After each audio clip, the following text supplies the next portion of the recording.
नमस्कार. जो कोणत्याही क्षेत्रातला कलाकार असतो तो भरभरून जगतो.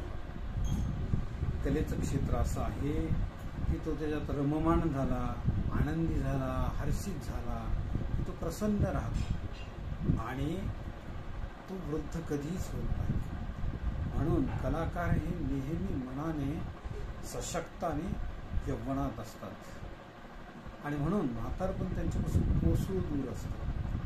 त्याचं कारण आहे की तो नेहमी आनंदात आणि सृजनात असतो. बघूयात आपण या कवितेमधून कलाकार हा कसा जगतो. कवितेचं शीर्षक आहे शतकोत्तरही जगेन मी.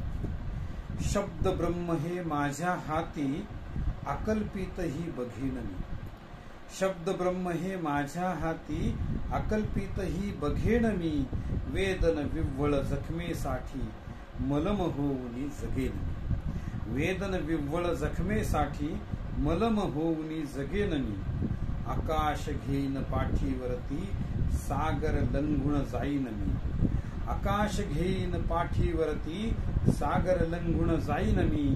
हिमालयावर पाय रोवणी विश्वविजेता होईन मी. हिमालयावर पाय रोवणी विश्वविजेता होईन मी. जवान लढती सीमेवरती शब्द ढालही बनेन मी. जवान लढती सीमेवरती शब्द ढालही बनेन मी. बलाढ्य शत्रू हल्ला करता मृत्यू खंदक खनेन मी. बलाढ्य शत्रू हल्ला करता मृत्यू खंदक खनेन मी. माता विरही बालक रडता प्रेमळ मांडी होईन मी. माता विरही बालक रडता प्रेमळ मांडी होईन मी. मातृत्वाची शरण येईल तरी अंगाई गाईन मी. मातृत्वाची शरण येईल तरी अंगाई गाईन मी. कष्ट करी हा उन्हात जळता गार सावली होईल मी.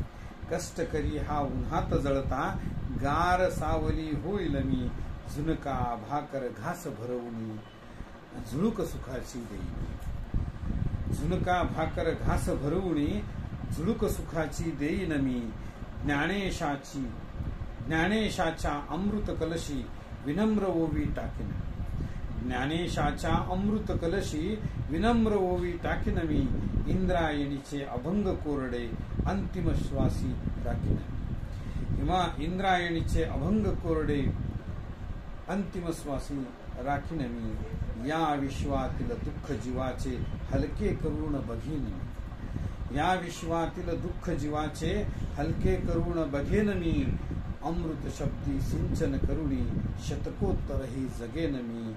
अमृत शब्दी सिंचन करुणी शतकोत्तरही जगेन मी. शतकोत्तरही जगेन. काव्य आणि वाचक स्वर दिलीप चारठाणकर, परभणी.